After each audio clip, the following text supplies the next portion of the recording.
welcome back to Everlong Rising, everybody. The next speaker is me, so thank you for coming along. So this is basically the research that I've been doing over the last year or so. A lot of it's theory, some of it's practice, and it's basically just been looking into what our present day scientific research is saying, and then looking back into what some of the other people have been saying, probably mostly post pre-1900. People like Faraday, what Maxwell was actually saying, Heaviside, Tesla especially. So this is basically giving you an outline of some of the stuff that I've been looking at. In the alternative technology, you've got people like Keeley. Has anybody heard of these people? Tesla, Schauberger, Walter Russell, John Bedini, for instance, and Ed Gray I've especially been interested in, just because of some of the articles that I've read back in the 60s and 70s by Tom Valentine outlining Ed Gray's work, and the headlines were quite amazing because they were basically saying that they were going to save the American taxpayer £6 billion and they never had to use petrol again. Just interested in where some of this technology's gone and why it's not out there as well. Also looking at orgone, what orgone actually is, how it works, and obviously if you look at the bottom, orgone accumulators, and looking into the dolmens and stuff like that, and looking at how they work and the way they're built as well. And also into how consciousness fits into all this with the ether, prana, chi, telluric energy, and life force energy, because I came to the conclusion that they're all pretty much the same thing, just different names and different cultures. This talk is not going to go in depth into all of them. I will be going quite in depth into the Tesla stuff, but it's just basically a brief outline. There's just not enough time within 90 minutes to go too far into it all. So I started looking at energy and what we call energy and how we measure it. Now we're kind of taught that energy is the kind of background force within the universe, but it's interesting to look at what we actually observe, because all our senses and the instruments we measure are only picking up radiation, which is only a very small part of what is actually out there. Now in modern quantum mechanics they're adding all sorts of things into the equations in order to counteract this, because they know that there's more energy in the universe than they can account for, essentially. So we end up with dark flow and dark matter and stuff like this. But I've been looking a little bit into what lies under all that and other possible explanations that go in the face of relativity, basically. So energy is basically an indirectly observed quantity, which means that we see the effect rather than the cause. We see a secondary process. Everything that we observe is basically reflected, refracted, all those other qualities. So what is it that we actually measure?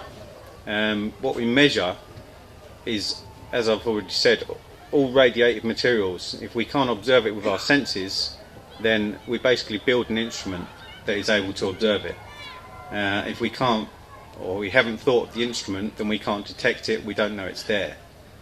Okay? And potential energy is the energy stored in the system. Okay? How do you detect the potential energy of the universe? Very difficult to isolate one point when everything's in constant flux. So I've kind of been looking into how the universe works and this whole fractal makeup that it's got. I've looked into a lot of work where it's basically looking at how systems are set up in what we call octaves, and you kind of zoom into them and zoom out, and they all appear to be very similar when you're moving up and down these octaves. So I think there's a link there basically between planetary systems moving down into what we call everyday sort of molecules, and then moving into atoms, electrons, and going down into that, but also zooming back out again. I think everyone can pretty much agree on that. and also started looking at waveforms. Now, it's known that in solids and liquids there are three types of waveform. Now, you've got a transverse wave, which is, we can do a little exercise here actually, if people want to just join arms and do that. Anybody? That is essentially your transverse wave, okay? So that's how the movement works, and it's always, you get your amplitude in the opposite direction in which it's moving. Now if you join arms again and push against each other, that is your longitudinal wave. Now the longitudinal wave acts much more quickly than the transverse, okay? The transverse takes quite a lot of time to travel from one end to the other, whereas a longitudinal is more or less instant, okay? Now we know that in solids and liquids, these three types of wave, the Rayleigh wave is actually a combination of the two. And what happens, these are quite difficult to see, and this is actually pulled off the internet. In here you've got a little blue particle, okay, which you're probably really struggling to see.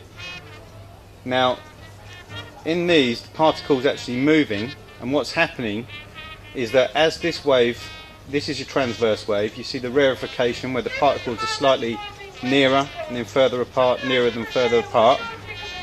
And what happens is the particle starts to rotate, and the rotation is always backwards compared to the way the wave is moving. Okay, so that's where your Rayleigh wave comes from, which is always a circular motion. You find it especially in water, in the sea, especially when the waves are coming in, there's always a circular motion which is working backwards compared to the wave. We know these waves have to be with one another in solids and liquids, but we're taught that in the electromagnetic spectrum you only see the transverse wave. So in the electromagnetics we're taught that the longitudinal wave especially is not present, okay? As we'll see later on in the talk, there is a lot of evidence that the longitudinal wave is actually quite important and is alive and well, basically, in the electromagnetic spectrum.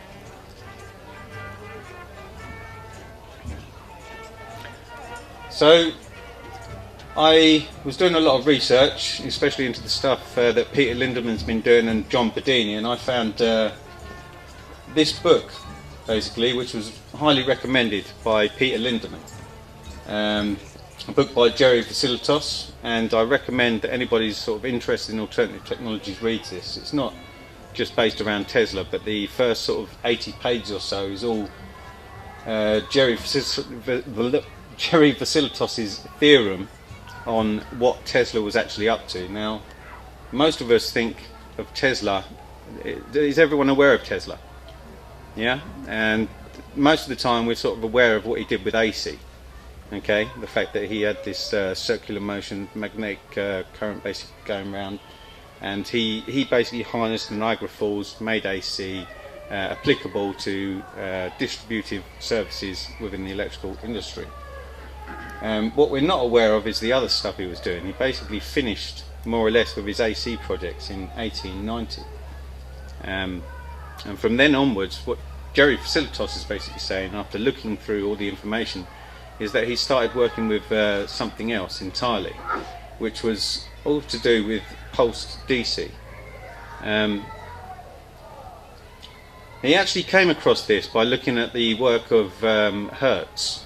Now, Hertz was looking for the transverse wave after Maxwell's come out with the theorem basically saying the longitudinal wave wouldn't exist and electromagnetics would only travel in transverse waves. So Hertz did this little experiment basically. He had a large capacitance device, he had a ring of steel, and he was basically making huge pulses which were supposed to be travelling across the room, and then he had this little device that he put over his head, and had a tiny little spark gap in it, and he said that he could walk across the room and basically find a little tiny spark gap where the longitudinal wave, the transverse wave was travelling through the air.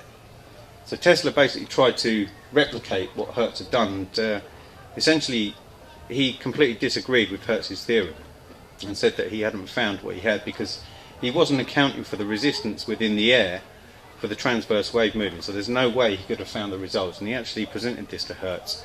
And Hertz, before this theorem was basically taken up, according to Vasilitos anyway, was going to withdraw his theorem. So I don't know if anybody knows, but the majority of modern electrics is basically based on Hertz's work. And you know, it seems that for the last 100 years or so we've probably been led down the wrong path with all this stuff, because he wasn't detecting what we actually think he was detecting. But the interesting thing that Tesla did find was that these pulses that were coming through this device, this large capacitance device, were creating a shock wave across the room which could be detected. It was an effect that had been found in the electrical industry. They were actually using these massive DC generators, and when they were throwing the switch they were getting this effect which was firing out of the wires because they just could not take up the charge quickly enough. They wouldn't carry it, and basically you used to get these white flames that shot out and pretty much killed anybody that was in the vicinity, which is why we have heavily isolated switches these days, because we don't want that effect again, essentially. So Tesla was very interested in the effect, and he started making apparatus in order to be able to use this effect and experiment with it, basically. And he wanted to remove the oscillations from the effect. He discovered that he could get this supercharging effect fired across the room, and the more he took out the oscillations, which are not like AC, these are more like a longitudinal push, but he didn't want any backwash from it at all. He wanted it just to go one direction, so it's completely unidirectional charge. When he was doing this, he was getting these amazing piercing, stinging sensations on his face. So he started making different apparatus so he could automatically set up and be completely on the other side of his experimental apparatus in his lab. But what he found was it was stinging him from huge distances away. I mean, he had a 5-story building in New York, and essentially wherever he stood in the building he was getting these shock waves coming flying across the room. So what he did, he started putting up barriers. And he knew from Faraday's work that copper and glass essentially would create a barrier against any transverse wave, so they basically push the wave around them rather than it coming straight through. But this effect that he'd found was basically coming straight through the copper and straight through the glass. So it was a different effect. It wasn't a transverse wave. It wasn't the same as the stuff that Faraday was working with. Okay.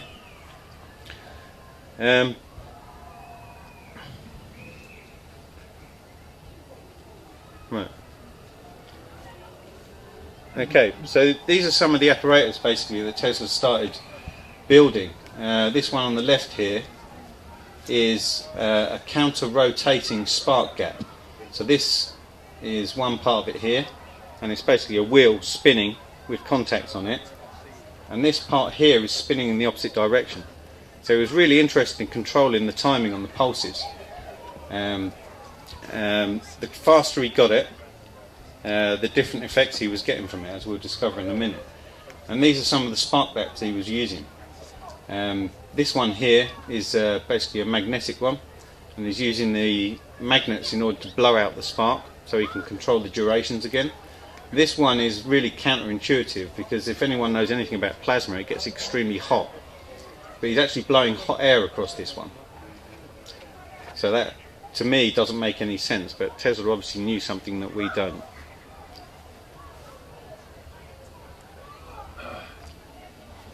So he found that changing the rate of blowout made different effects. Basically, he could make luminescence, he could essentially change the feeling in the room, he could make it hot, he could make it cold. But what he found was that he had to get it down to 0.1 of a millisecond before it stopped causing the stinging sensation and the pain. Okay, so all the stuff he was doing, I mean, that's incredibly quick. 0.1 of a millisecond, a millisecond is obviously a thousandth of a second, so that's a 10,000th of a second he was getting these durations down to with physical apparatus. These days we've got transistors that can do millions of times a second, but it's quite a feat of engineering to get two spinning devices spinning at 10,000 RPM, I can tell you that for a fact. Okay, so he actually found that the cooling breezes also came with an uplifting mood, which is where this all gets kind of interesting, because consciousness is being affected by an electromagnetic discharge, which leads you to kind of wonder what we're actually feeling and what interactions we're having and where they actually come from and what kind of spectrum they're working in. Okay, so where do emotions reside and how can an electromagnetic discharge affect an emotion? Okay, so, and he also found that none of these effects could be replicated with AC. He tried very hard, and basically none of this stuff could be done with AC. It had to be pulsed DC. Okay, so some of these, this is the basis of the apparatus that he was using in the end. The original apparatus he was using, which is the Hertzian apparatus, is this capacitor here. This is the generator, this is the spark gap, and he would just use this first ring around the outside. That was his original apparatus. Okay, but what he's got here is a secondary apparatus. What he found was that if he put a coil into the middle, he started calling this his special primary and this is special secondary, which is why most people think that he was basically using transformers, but they're not. This is nothing like transformers, because what he was using was not electricity as we understand it in a transformer. But this secondary would basically take the discharges from the primary, and rather than them passing through it, it would shoot them up the side. And what he found was that the voltages, or the potentials I should say, were massively increased by the time it got to the top of this. And then he had the device earthed, and he was using an aerial system. Okay, so he found that it was important what this was basically made of, because if you used a metal on this, it started releasing free electrons. So he found that whatever he was actually using, the kind of energy that he was using, when it interacted with the metal, it would start throwing out free electrons, which would start generating electricity. But the free electrons, essentially alpha particles, that can be incredibly dangerous. And one day in his laboratory, he actually got hit over the heart and almost died through this. So kind of quickly started experimenting with other materials like glass and carbon as well, in order to make it safer, ceramics.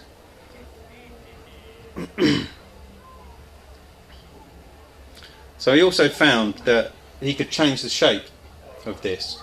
Sometimes he'd use a cylinder, sometimes he'd use a cone shape. Now when he made a cone shape, basically he made it very directional. When he used the cylinders, he could kind of spread the effect out. And what he found is if you put a metal plate on the other side of his laboratory and then directed the cone at it, he could basically pass the potential straight through the air, and it would hit the metal plate and cause an electric effect on the other side. This is where his basic experiments, which we'll come to in a minute, with Wardenclyffe are all coming from.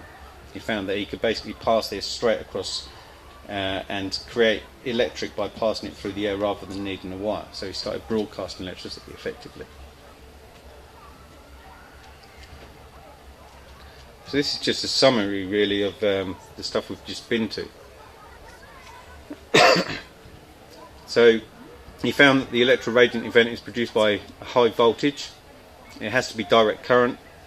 It has to be discharged across the spark gap. And he wanted it interrupted abruptly before any reversal could occur. Okay. The effect is greatly increased when the source of direct current is charged by a capacitor. The electroradiant event leaves wires and other current components perpendicular to the flow. So if the transverse wave is going this way, it makes sense that the longitudinal is going the other way. The electroradiant event produces a spatially distributed voltage that can be thousands of times higher than the initial spark discharge voltage, which doesn't really make any sense. But what we're seeing here, it would seem, is something else interacting with the event that you've caused and coming into the process, because nothing can be isolated. Most of the experiments that we do these days, they try and tell you that they've isolated the experiment, it's done in the lab. However, we know from nature that everything is interacting with everything else. So what Tesla was finding is that if he did this correctly and he made this longitudinal wave shoot out, basically the universe would start acting upon a point and would start to try and rebalance the potential that he caused, the difference in potential that he caused. The universe would act upon it and try to bring it back into balance. And what he was finding is that when he was broadcasting the stuff, he actually did experiments at Colorado Springs in the end, where he was broadcasting at 23 miles into a mock-up of a house, and he was finding that by the time he got to the other end, he had more electricity than when he started.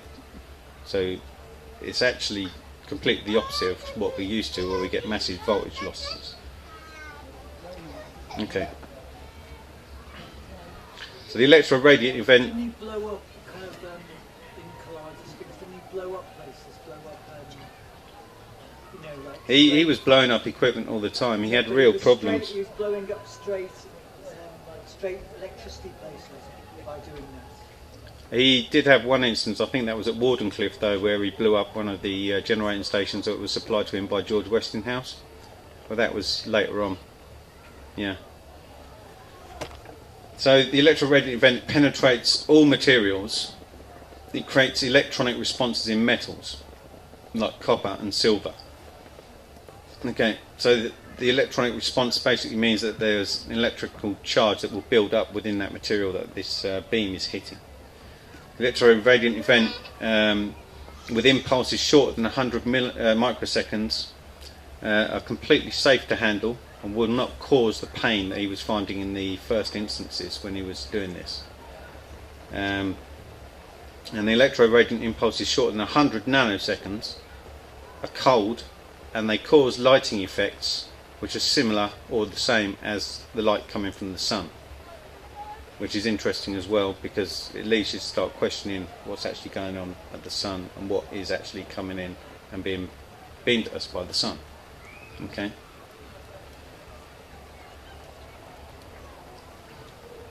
So these are some of the other.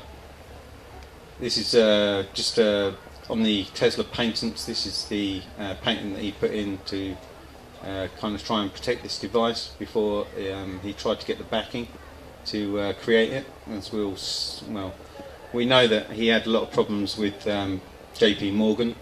Patent only lasts 17 years, and if the inventor can't get backing in that time, then basically it goes out to all and sundry. And anyone can come in and start pinching your ideas. And I have serious disagreements with the patent system, just because a lot of the stuff gets taken into the military-industrial complex and never sees the light of day, seemingly. These are 6 systems, basically. Continually renew the original patents. Yeah, it costs a lot of money though. Still though, they just do it, innit? Yeah. Well, a lot of it, once it's taken in as official secrets, they just don't release it for 60, 70, 80 years. A lot of Tesla's work is still under official secrets. And these are 6 systems basically that all will power these apparatus, all working off a DC dynamo. And he's got various systems where he has secondary dynamos, he has capacitance circuits, spark gaps in here. They're all ways of generating the same longitudinal unidirectional pulse. So this is a picture of Tesla in the Colorado Springs facility. Most people wouldn't sit anywhere near a normal electrical discharge like that. What Tesla's finding is that these are basically completely harmless. They won't electrocute you, as we'll see later on. There are actually photographs of people using this energy. I won't tell you too much now, but you don't get electrocuted by it. It's really interesting. And he's sitting within the effect. And it's interesting again with a lot of these devices that I'll be talking about, there seems to be a conscious effect that happens around the device, which uplifts and brings you into tune, allows you to have greater and better ideas whilst sitting in the presence of it. So there's a whole two-way process that's going on with these devices. which I find really interesting, because I think once we start making these, installing them into homes, what we're going to find is a complete reversal of what we find now, where the 50 Hertz systems aren't really very good for our bodies, and they're kind of bringing us down rather than bringing us up. There's a few more pictures here. Absolutely amazing discharges. They're not very angular, as you'll notice.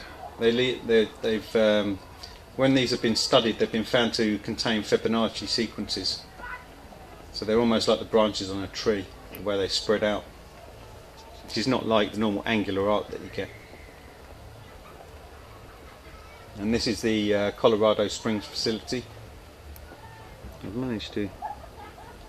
Yeah, this is one of his Tesla coils, which is the primary here, and this is the special secondary, and this is the aerial on the top, basically. This is a huge Tesla coil, which is basically about 10 foot high, and you could do some real damage with that, I should imagine. But this here is, again, this whole station is a Tesla coil essentially. This is the broadcast ball on the top. This is the one he was using to broadcast the electricity 23 miles. So he had the whole setup basically already done before he even went to the Wardenclyffe site.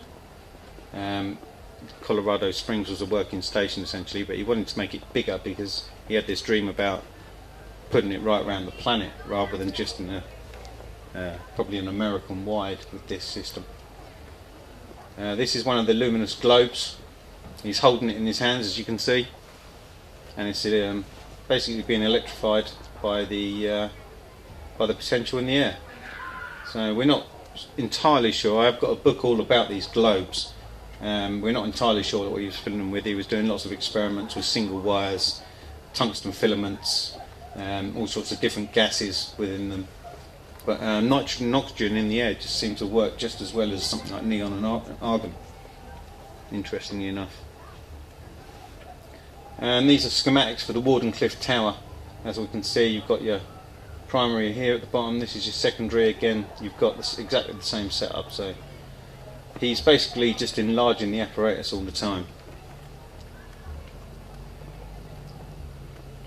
And this is actually on the front of Peter Lindeman's book, and it shows an excellent example of the Fibonacci sequences in here. You can see the ratios between this part and this part, the lengths, and it's a really natural shape. It doesn't look like a normal electrical arc at all, and it's got this beautiful white colour rather than the electric blue we associate with most electric. Okay,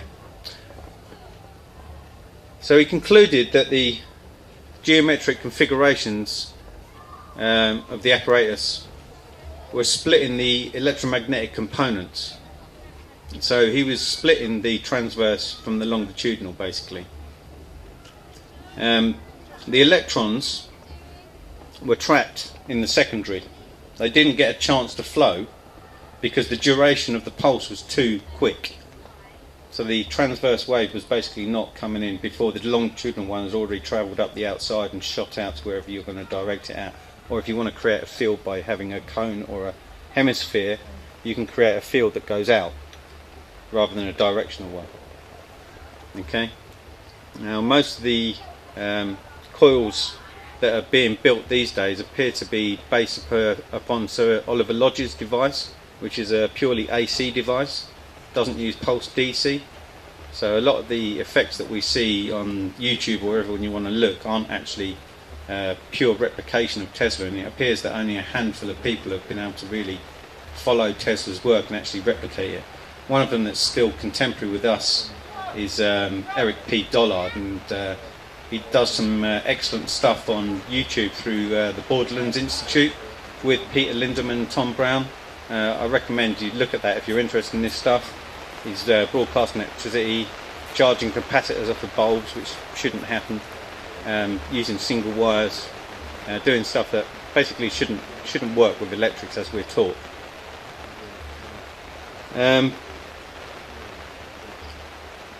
Okay, so this is where we come to the little bit about the ether, because I haven't really mentioned the word ether as yet, but Tesla basically had a whole theorem on ether theory. What he was detecting was nothing like the electrode that he'd come across before. He was talking about an elastic solid that was changed by these electromagnetic waves that were moving through it. And Sir Oliver Lodge, interestingly enough, even though he was trying to replicate with AC rather than pulse DC, was sure that an ether gas existed.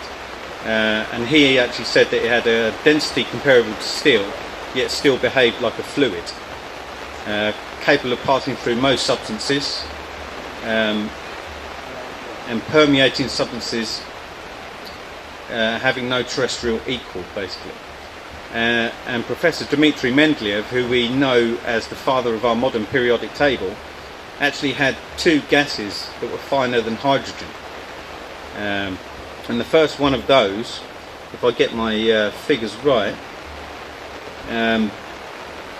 he said had the weight 100 millionth that of hydrogen, and it had a kinetic velocity that he calculated out at 2.5 million meters per second, which is much faster than the speed of light.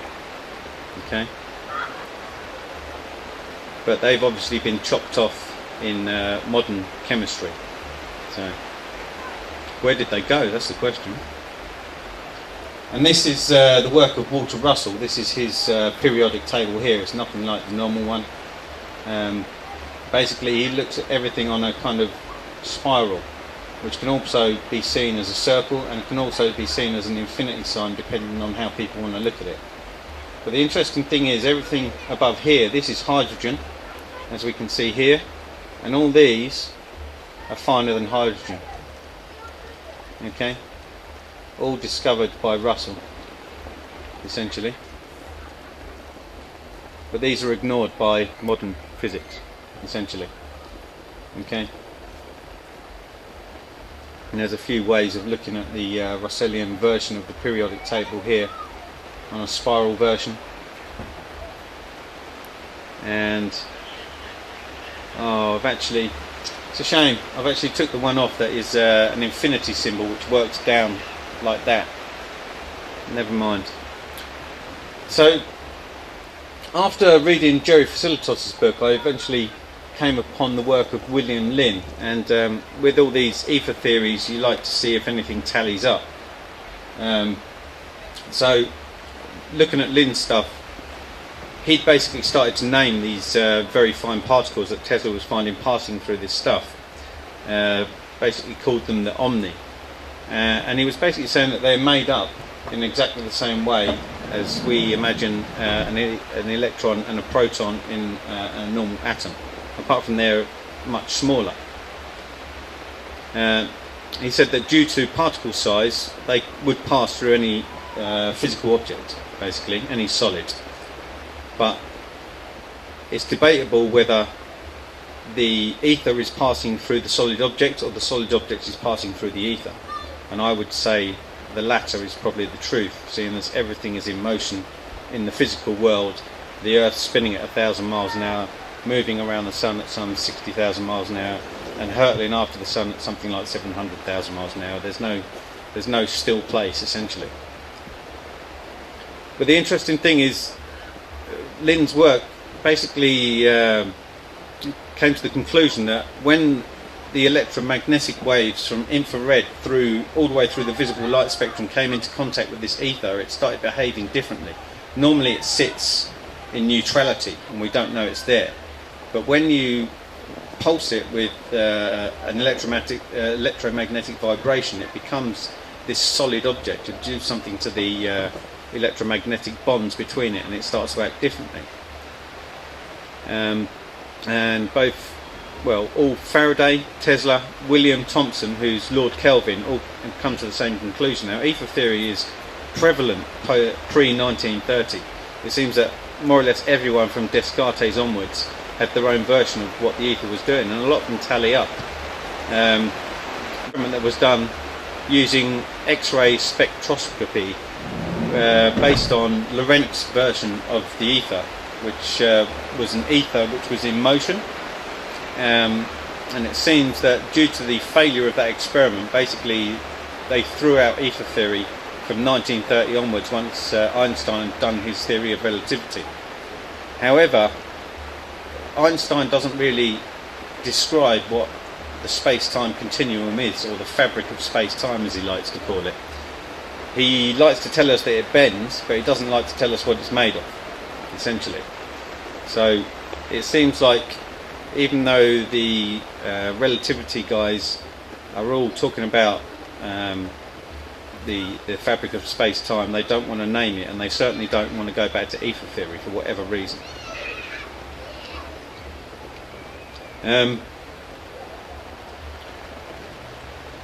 So interstellar space is basically said to be a vacuum, but we know it passes charges incredibly well. There's a device called a Leonard tube, which is basically an evacuated tube where they pass electrical pulses down it, and it just zips from end to end. There's no resistance because there's no larger particulates in order to bounce the electromagnetic waves off and cause all sorts of refraction and reflections. Now, these omni in interstellar space, Lynn's saying, are highly conductive, and the charges basically move freely along the magnetic lines of force. And the omni that pack space are essentially omnidirectional and sitting in neutrality at all times. So their radiation is basically of a vector of exactly the same length. And looking at the work of Nassim Haramein, he's actually looking at the cube octahedron as being the shape that the ether sits in. Because all the vectors in the cube octahedron is the only shape which has vectors of exactly the same length in 3 dimensions. Okay. Now, what Lynn's calling this, he's basically saying that the 0-point radiation is constantly twanging these clouds of electrons within atomic matter. This is why we get the blink rates where it's coming in and out, the interactions with the ether. And he is hypothesizing that this is what's creating the illusion of electron orbits, which are in fact standing waves in undulating layers of electronic clouds surrounding atoms and molecules. Okay, so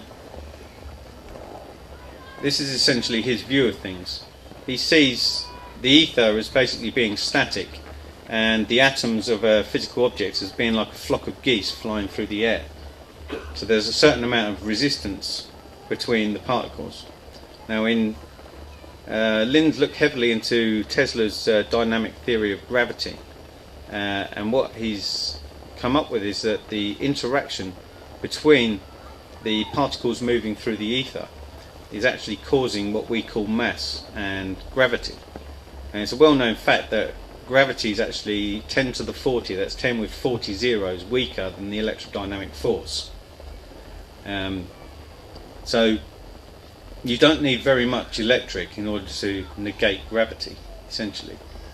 And it seems that what Tesla was basically heading for throughout his life was the discovery of electropropulsion. We can kind of see that in what he was doing with Wardenclyffe and the whole rest of his experiments. I mean, the Model T Ford coil is basically a Tesla coil. It's still illegal in America, interestingly enough, to use a Model T Ford coil with a spark gap for some unknown reason, because you'll discover something that's not supposed to be discovered, obviously. Okay. This is where I kind of move out of are there any questions on the theoretical side of things while we're here? Has everyone kind of followed that? Does it make any sense whatsoever? Okay. So these are some of the articles that were being written in the 70s by a guy called Tom Valentine about the Ed Gray engines. They're quite incredible. No fuel electric engine can save US public $35 billion a year. No gasoline bills. Man creates an engine that consumes no fuel. Can change the course of history. Yeah. Quite incredible. Where did it go? Well, the sad thing is he actually died in his workshop aged 65. A healthy man had a heart attack, essentially. Had a strange visitor that night as well. So, conspiracy theories aside, it seems another. Has that just disappeared now? There's no record of that? No, these engines are still about. People are trying to replicate this in America. It's one of the devices that I've been looking at. Where is the picture? Sorry. There was a picture on there. I must have deleted it. Well, there was a picture, one of Tom Valentine's pictures actually shows himself, actually, interestingly enough, putting a light bulb which has been which is using this current that's being made by the egg grey system. He's got it in a glass of water essentially, and the thing's lit, and it's not electrocuting him. We all know what happens when you put an electric light bulb in water. It will kill you essentially. So it's not using the same thing. It's a luminescence that's being created by this etheric effect. It's not normal electricity. So this here is the Ed Gray system. Ignore this bit. There will be a simplified. This is the one off the patent basically, and this is an AC inlet basically. So this all gets cut off because we've got a DC inlet. The battery is up here, and really this should be coming straight down through these two wires into the transformer, through the bridge rectifier, into the capacitors. And then what it's doing is it's coming up here into this weird looking device here. Now what this is a spark gap which has been embedded into a glass tube and then has two copper gauzes around the outside of it. The interesting thing is this is the motor up here, and the positive is not physically linked to this wire here. So whatever is driving the motor is not physically linked to the positive drive of the batteries or the transformer. Okay, so whatever's going on with this spark gap here, there's some sort of effect being captured, and that's what's driving the device. Okay. There's also another weird thing that goes on with this, which is the fact that the other side of this is also connected to the positive of the battery. Okay, whatever that does, I don't know if it builds up a pressure on the front back edge of this in order to create a high potential across the spark gap. Still not entirely sure. There's a couple of weird things about it though, obviously. I mean, you never have a break in the connection to the motor off a normal system, that's for sure. So a lot of this is based upon the work of Peter Lindemann. That's a larger picture where you can see a little bit more detail on the spark gap. And you can see this here is the copper plates. So they're actually capturing an electro-radiant event which is caused after the spark crosses the gap. So there's a couple of theories on how this happens. William Lynn actually talks about a process where anything under 20 in the periodic table has very strange properties when it goes through a spark gap. So hydrogen, for instance, and this is actually documented, you can actually weld atomically with hydrogen by making it go from H2 into H1 and back to H2 again. And this actually releases massive amounts of heat, which they were using to weld tungsten, which melts at something like 4,300 degrees centigrade, so very hot. But what isn't explained is as the gas passes through the spark gap, it has an action which blows the electrons further away, which makes it monatomic from diatomic. And then as it collapses again, it releases the spark gap actually needs 103 calories per mole to blow these electrons out and make it monatomic. But it creates 109,000 calories per mole as it collapses again. Now the explanation that Lin gives is that what happens is when you blow the electrons out, basically it has a larger orbit and therefore it's covering more ether.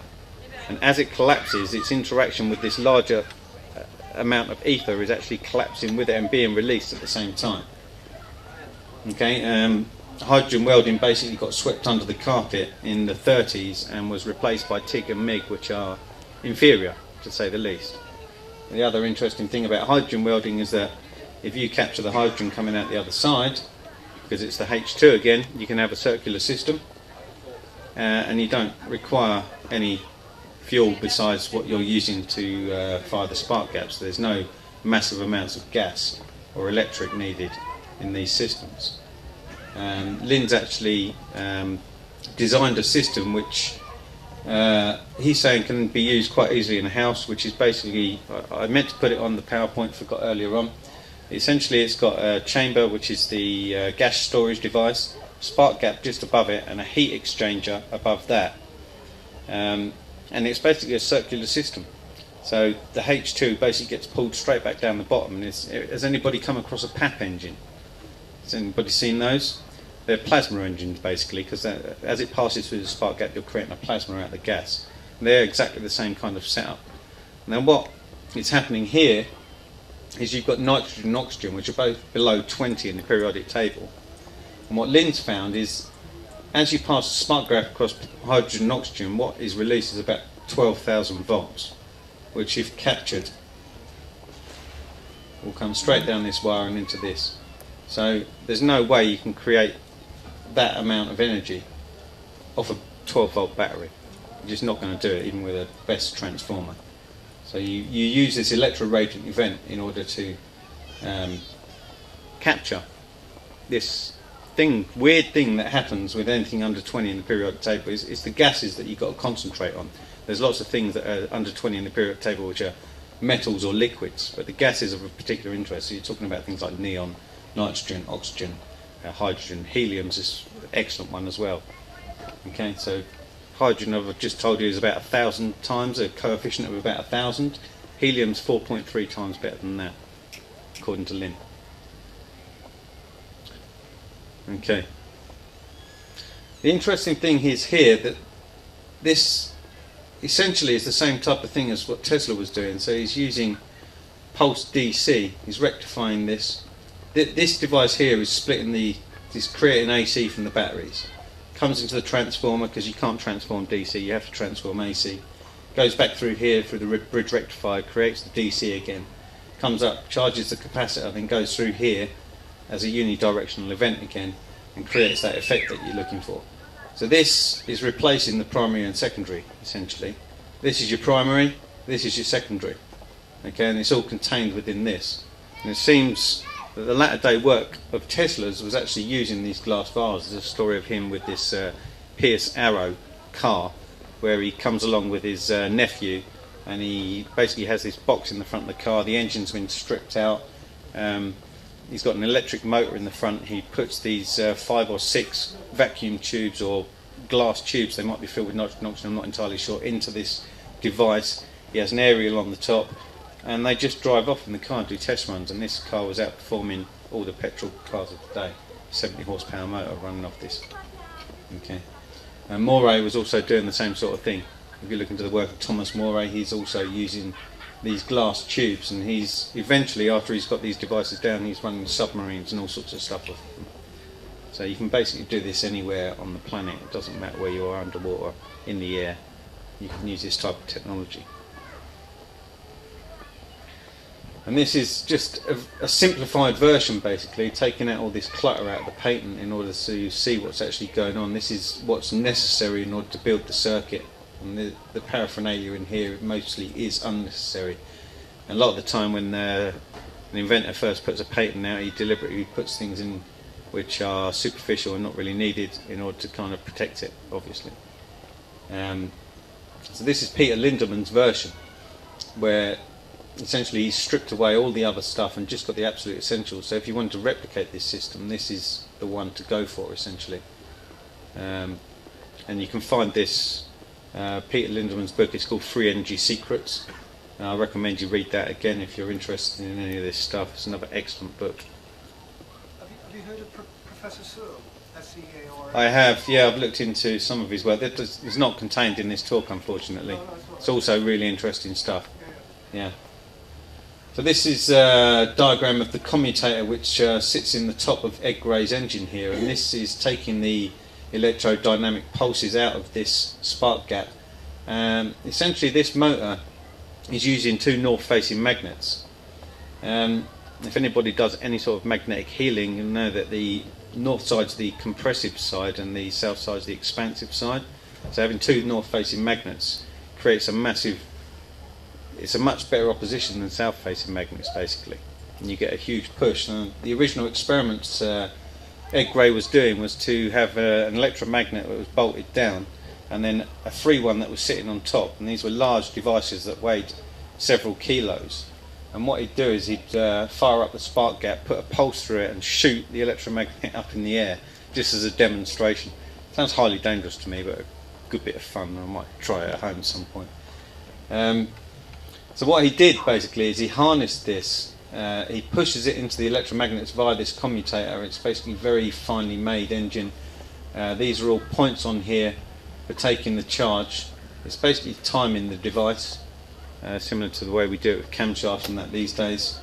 This one's one of his motors. This has got 9 different magnets around the outside with 3 on this. Okay, highly efficient. Essentially in these systems he was having to get rid of the power because he had far too much, and he was running these at 70 horsepower off a couple of 12 volt batteries. So abundant energy basically. And here's the picture I was talking about. This is Tom Valentine. This is not particularly clear, but this is the water, and he's got this bulb in the water while it's being powered. So we know, I mean, this demonstration is just an excellent example of the fact that this isn't what we think of as electricity that they're using. That's just double field time radiant, isn't it? Yeah. So I looked into John Bedini's work as well. I kind of got sidetracked off of the water stuff actually. I was very interested in Schauberger first of all. But I got interested in the dual fief circuit, and then I got interested in the Bedini wheel because I wanted to drive the dual fief circuit. So essentially this is all about north facing magnets as well. You've got all outward facing magnets, all north facing magnets on your wheel, and you've got a north facing coil. Now the coil, this is, John Bedini had an experience where he basically went to see E.V. Gray, and he started replicating E.V. Gray's work, but then he got to visit some heavy mob essentially. He put him up against the wall and said if he carried on the work they were going to kill him. So rather than capturing the electro side of things, John Bedini basically started looking at the magnetic side of things instead, because they're intrinsically linked. So his machines are kind of the opposite side to what E.V. Gray's doing. So E.V. Gray's using an electric pulse to drive the engine, but what John Bedini's doing is using the magnets to actually drive the engine, but also capture the pulse that happens afterwards as well. So the system's set up with a transformer in it, which is switching 2 sides of the circuit. And he's got 2 separate coils in there. One of them's driving the circuit, and the other one's capturing the event that happens and charging the secondary battery. Okay. Now, these devices built like this are not over Unity devices. John Bedini will be the first to admit that. But they do show that there is another type of electricity being captured by this device. That it's not normal. You can do the same test as what you do with the E.V. Gray stuff, and it's a radiant type of electricity. It's not moving in the same way. The other thing is, there's an excellent film that Peter Lindemann and John Bedini have put together called Battery Charging Secrets, which we might show here at some point. Essentially, what they're doing is they're using a pulse to charge the battery of incredibly high potential. Now, this is a simple circuit. Excuse me. If you make this circuit so it's capturing the back end and put it back to the front end in the primary battery, you can keep this running for much longer. But in radiantly charging this battery, essentially you can make it run better than it's rated for, and also you stop it sulfating. So the main thing that we do with batteries these days is we don't charge them to a high enough voltage, number one, and we charge them, we force the voltage back in rather than pulsing it, which gives the battery time to breathe, and it stops. We don't let the chemical process that's in the battery really get to its full conclusion, which means that what happens on the plate is that you end up with lots of layers of sulfur in between the lead, and in the end the battery won't take a charge because there's not enough lead to fulfill the process of the hydrochloric acid changing back into there's a whole, it's better to watch the Battery Secrets rather than have my explanation, because it's all about chemistry and what happens inside the battery. But what they found is most battery chargers only charge to about 14.1 volts, whereas the battery really needs about 16.1 volts in order to fulfill its process and go back to how it was in the original state without sulfating. And using a pulse charge is not forcing the battery to take on the charge, it gives it time to breathe in between the pulses.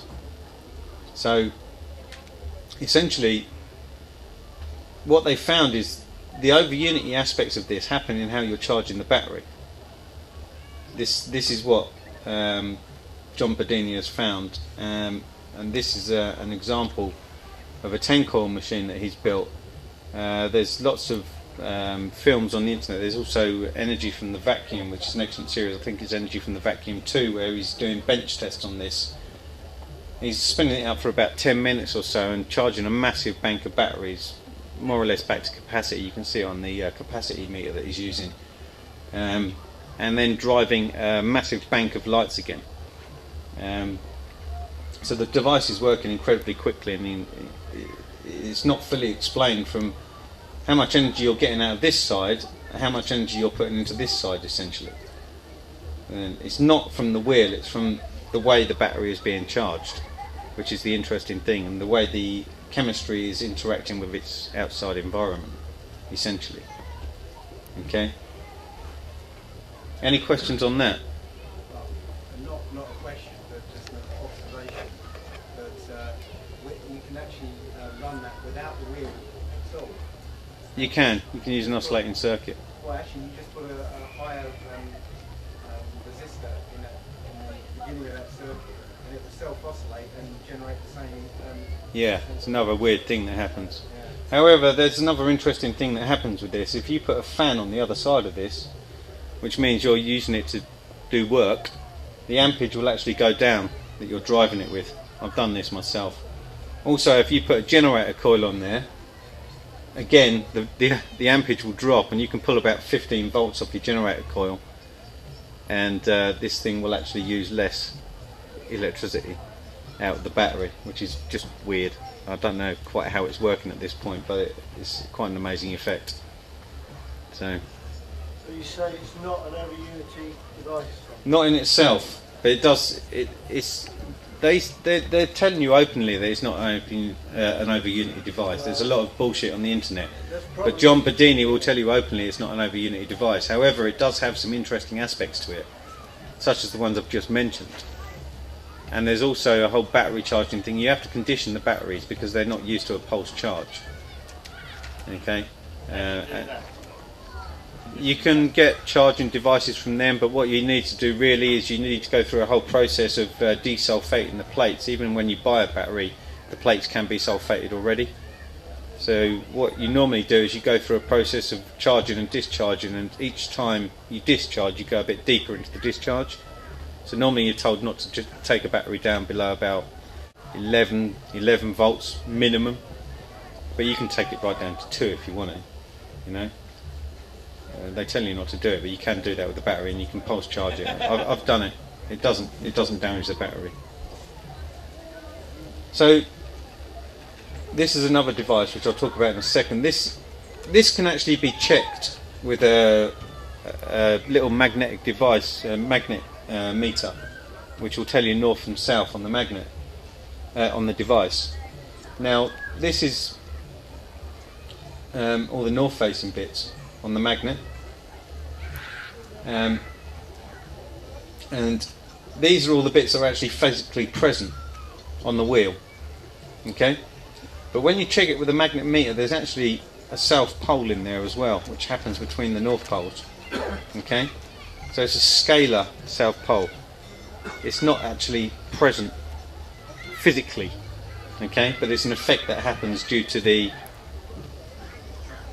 way you're using the magnets. Basically you're doing something that's not natural in nature, and so nature wants to come in and it wants to redress the balance, and so you end up with this south pole in between the north poles. And John Bedini's actually looked at where this actually fires and takes the charge, and it's all about using the expansive side, the scalar south pole. So he's driving the device with the north poles, and he's capturing what's created by the south poles, which aren't physically present. this is all about nature coming into this device from the outside, because nothing's ever isolated. Now if this was a normal system, basically none of this South Pole would be calculated into it. They'd call it an over unity device and basically say this can't work, and they'd never look at it. However, if you've got a slightly open mind to this stuff, what you'll do is you'll look at it again and you'll see that this is actually interacting with its outer environment, as all devices do, as Maxwell and Faraday and these other guys knew well. In Maxwell's original equations, he accounted for all the stuff that's going on within the interactions that happen in electromagnetic bodies. It was cut out later by Lorentz. Some could say it's a conspiracy theory and Lorentz was doing it on purpose. I like to believe that Lorentz was a kind of cool guy, and all he was doing was trying to create a system that he could use at that particular time in order to run an electrical circuit, which is where most of our dipole systems come from. It's all from Lorentz's work. It's just that we've kind of refused, because it worked, to go back and look at the technology again, and we've ended up 70 years later being in the same boat as we were back then, without redressing what these guys were doing before Lorentz, which is a shame, really. It seems it's all due to certain corporate interests.